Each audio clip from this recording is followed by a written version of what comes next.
Welcome everyone to my final TBH video of 2023. Now, before I start my preamble, I wanted to apologize for my long absence. After making 2 videos back to back, I felt exhausted and needed a break.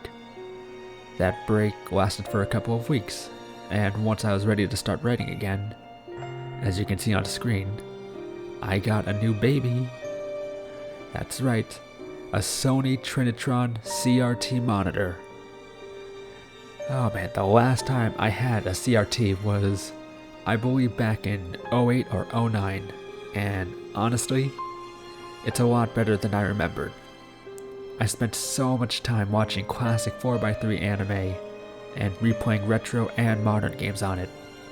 By the time I had completely satiated my need for CRT, it was December. So, moving past that, for my last video of 23, I'm covering a game that I consider to have one of the best stories I've ever experienced in gaming. Drakengard 3.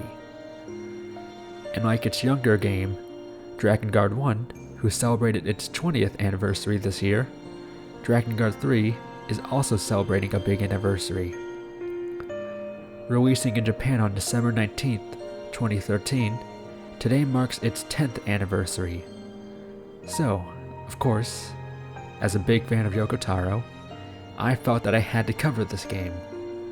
Now, just because I am head over heels for the story, doesn't automatically mean that I think the game is a must-play.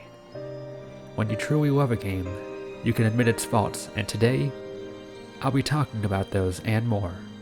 So, to be honest, is Drakengard 3 worth playing today? Let's first cover the history of Drakengard 3. After making Nier, Yoko Taro wanted to continue with another Nier game. However, that wasn't able to happen due to the studio that made Nier, Kaguya, disbanded. He then tried to present the next game to Kaguya's parent division, AQ Interactive, only for them to reject it.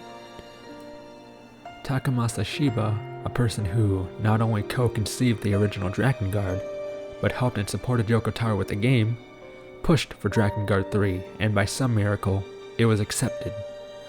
This time, D3 would be developed by Access Games, a long-running studio who has been around since 2003, and I believe they are still around today. Albeit, they've transitioned from developers to support developers. One last thing to note about the development is the main character herself, Zero. Believe it or not, Yoko Taro had to actually fight hard in order for the main protagonist to be female. Yoko Taro didn't want her to be the average, two-dimensional female character that was quite prevalent in the 360 and PS3 era, and even persisted for some time in the Xbox One and PS4 era. As a result, he created one of the most intriguing and unique female characters to date. Now that we've talked about the development of the game, let's talk about the game itself. It released in 2013 for Japan and 2014 for everywhere else, exclusively on the PS3, which was ultimately one of its biggest mistakes. Now, don't get me wrong, I love the PS3, and I still play on it today.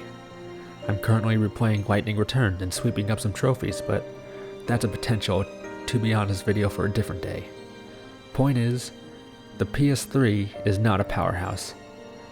Not only did games not look as good when compared to the Xbox 360, but more often than not, they performed worse.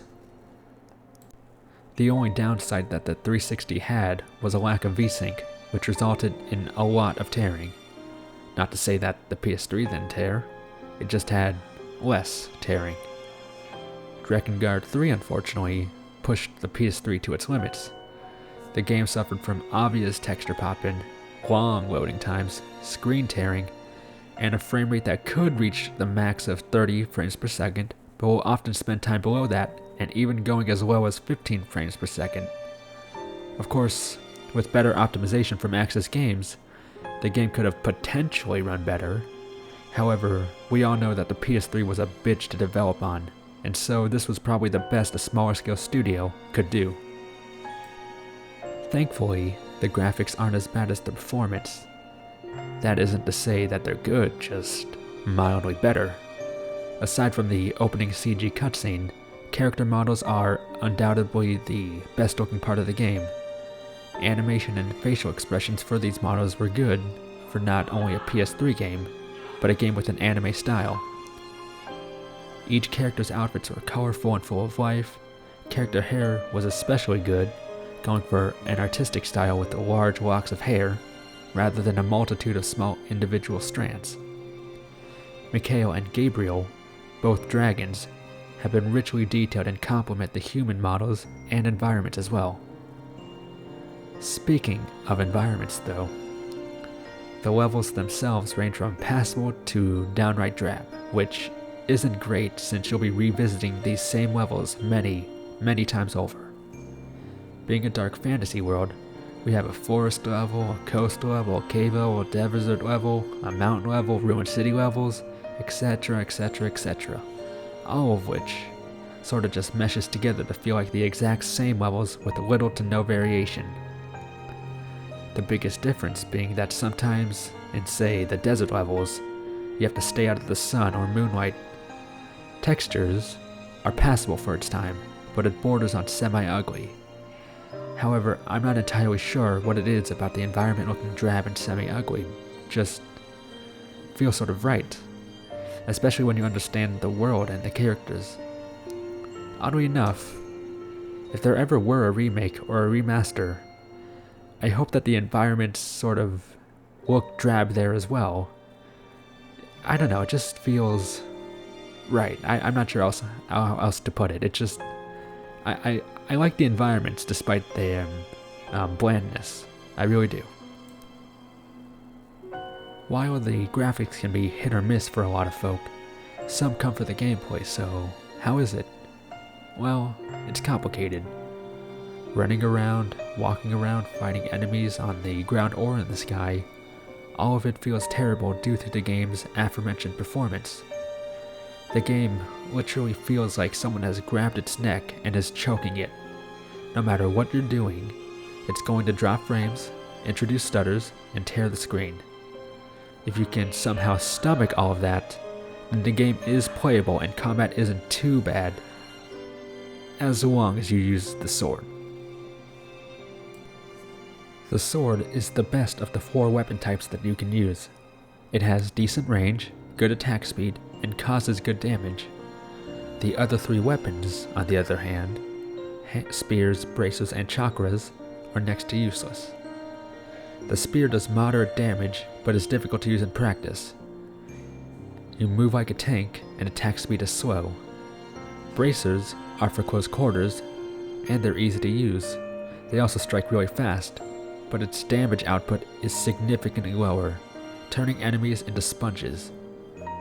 Lastly, the chakras are mainly used to strike enemies at a distance, and while they aren't too slow, not as slow as the spear, the output damage is unfortunately lower than the bracers. Trust me, stick with the sword. While on the topic of weapons, like the first game, each weapon has a unique story, and like the first game, you need each weapon in order to unlock Route D. Thankfully though, this time you don't need to fully upgrade each one in order to unlock the route. Something new they added to Drakengard 3 is platforming. If you've ever played any third-person platforming, then you know how this goes. There aren't too many of these platforming sections that you have to do, but when you do have to, you kinda sorta dread it. It's certainly not the worst platforming I've ever experienced, but it is still bad. Why? Well, as I've mentioned before, the flip-flopping frame rate and stutters will constantly cause you to miss the jumps and miss your timing. The last piece of gameplay that we need to talk about is the air battles. To make a long story short, yes, they are much improved from the first game, and they are a lot more fun to play through. The only problem is, like I've mentioned multiple times before, is the constant fluctuating frame rate and screen tearing. I know it's kinda hard to get a grasp on how bad it is, especially since I'm using RPCS3 footage. But if you look up a legit PS3 playthrough, you'll see it.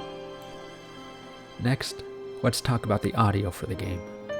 Having played the game with both English and Japanese voices, it's hard to decide which one I loved more. Both casts did a stellar job. Everyone sounds unique, everyone's voice really matches with their character, with the exception of one. And no, I don't mean the character one, I mean the Japanese voice of Sent. He genuinely annoys the shit out of me, which is kind of the point of his character, but the English voice for Sent not only matches the model very well, What the fuck? Next, let's talk about the audio for the game. Having played the game with both English and Japanese voices, it's hard to decide which one I loved more. Both casts did a stellar job. Everyone sounds unique, everyone's voice really matches with their character, with the exception of one. And no, I don't mean the character one, I mean the Japanese voice of Sent. He genuinely annoys the shit out of me, which is kind of the point of his character, but the Japanese voice is just kind of cringe-inducing. The English voice for Sent matches the model a lot better, and he's still able to convey how annoying he is in English. Overall, I would have to recommend the English dub. Also, Tara Platt voices Zero, and holy cow, she is amazing. Anyways, let's move on to the music. Music is an incredibly important part in Yoko Taro games, and Keiichi Okabe knocks it out of the park once again. Every song, every level, the opening, the ending, it's all just so perfect. The final song, used for Route D, is one of the best songs I've ever heard from Keiichi Okabe and Emmy Evans, and more people need to listen to his work on Drakengard 3. The music in this game just hits on a different level, and it is one of the best parts of this game. If you never play Drakengard 3, at least listen to the music on YouTube. I promise, it's amazing. Lastly, let's talk about the story. I actually don't want to say too much here because I genuinely believe that Drakengard 3 has the best video game story I have ever experienced in my many years of gaming. The game features 4 routes and each one just keeps topping the other.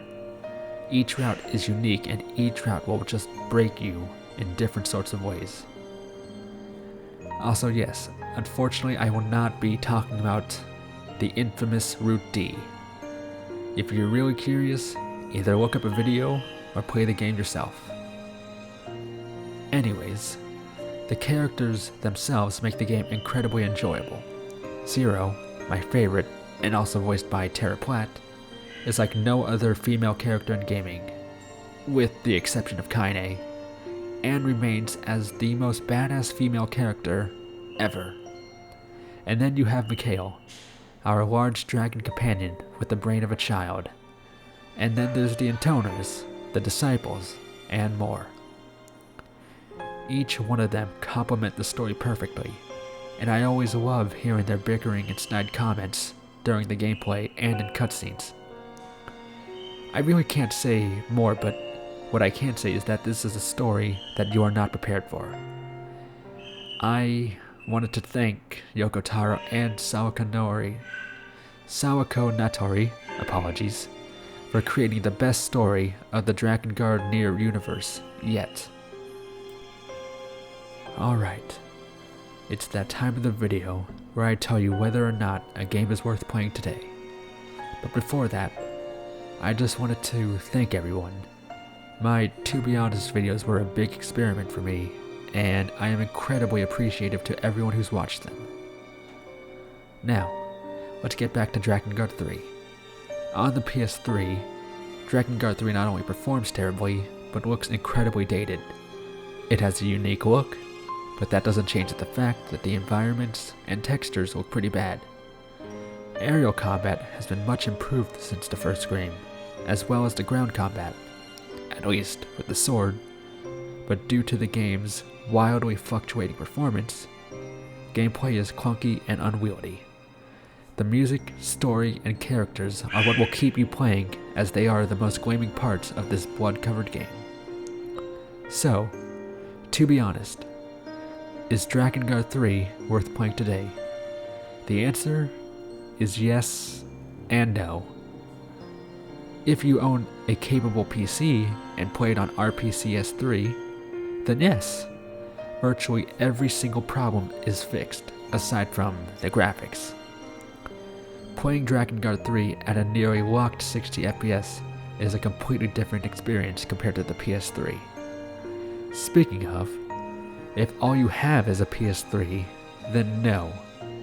I would not recommend going out and buying Drakengard 3 today, digitally or physically. It is not worth playing today. Considering the fact that this game released in December 2013, right after the PS4 released in America, and continues to stay on the PS3, baffles me. I can't imagine how much more praise, how much more attention this game would have gotten if it were a launch game for the PS4, or if it had released sometime on the PS4 in 2014. Alas, it's now been 10 years, and officially, Drakengard 3 is stuck on the PS3, melting its CPU. Hopefully, one day, Square Enix will turn around and actually focus on their past successes that don't start with Final and end with Fantasy.